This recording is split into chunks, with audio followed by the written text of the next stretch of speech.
Je traversais mon hôpital tout à l'heure pour venir à cette conférence de presse. J'ai de l'émotion.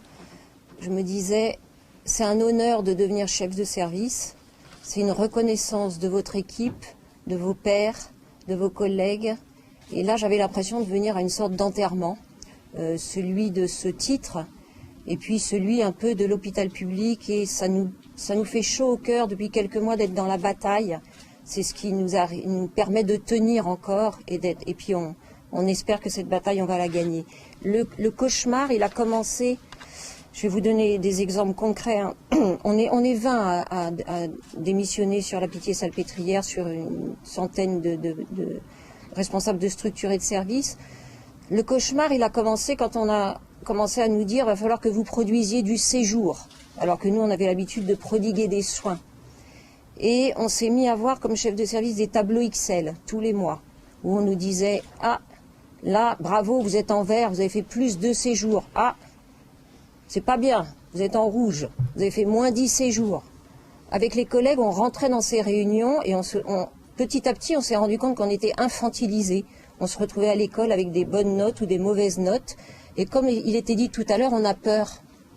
On a peur parce que quand notre activité baisse, on nous supprime des moyens. On nous supprime ce qui coûte à l'hôpital.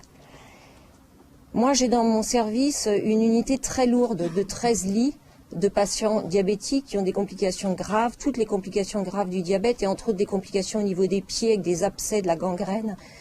C'est des patients difficiles à soigner qui demandent beaucoup d'attention, morphine, insuline, transfusion, bloc opératoire. On nous renvoie les patients immédiatement après le bloc opératoire. Je me suis rendu compte que dans les réunions hebdomadaires où on parle avec tout le personnel de ces patients, je devenais une espèce de robot à dire « quand est-ce qu'il sort ? Quand est-ce qu'il sort ? Quand est-ce qu'il sort ?» Parce que dans ma tête, je me disais « ça fait 15 jours qu'il est là, il occupe la chambre, je ne vais pas pouvoir faire du séjour. » Et c'est les jeunes, les infirmières qui me regardent. Et maintenant, je sais que quand on commence à me regarder comme ça, c'est que je suis plus éthique. Et je me ressaisis et d'ailleurs, je leur dis « oubliez jamais pourquoi les patients sont là, rappelez-moi cette réalité. » Je dirais qu'en plus, les difficultés qu'on a dans ces maladies chroniques sont des patients pas rentables. C'est-à-dire quand vous rentrez avec un abcès, une gangrène, vous êtes rentable. C'est compliqué à comprendre pour vous. Hein. Vous êtes rentable au début de votre hospitalisation. Mais si on vous débouche les artères, vous êtes encore rentable. Par contre, si on n'arrive pas à vous déboucher les artères, vous commencez à ne plus être rentable du tout.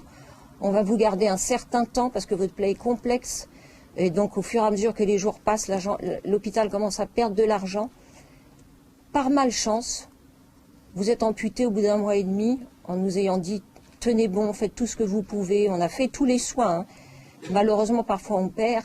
Le patient est amputé. Il redevient rentable quelques jours. Voilà. Voilà où on en est avec la T2A. J'en dirai pas plus, je suis un peu trop dans l'émotion, je suis désolée. Mais voilà pourquoi on n'en peut plus de ce système.